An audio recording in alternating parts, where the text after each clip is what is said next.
Consigliere Arcidiacono, no, un regolamento per la scuola, c'è stato un lavoro molto intenso da parte sua e di altre forze politiche. Ci vuole spiegare quali saranno i punti nodali?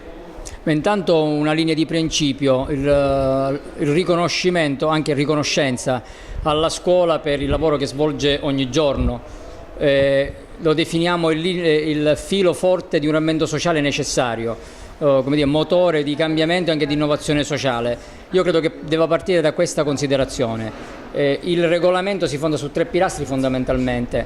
Intanto quello dell'impegno, della promozione nelle scuole dell'attività di volontariato della stessa comunità scolastica, per esempio i genitori, i nonni, gli ex alunni, ma anche il personale in quiescenza, ma per attività e servizi semplici ma che possono essere particolarmente utili anche per l'amministrazione comunale.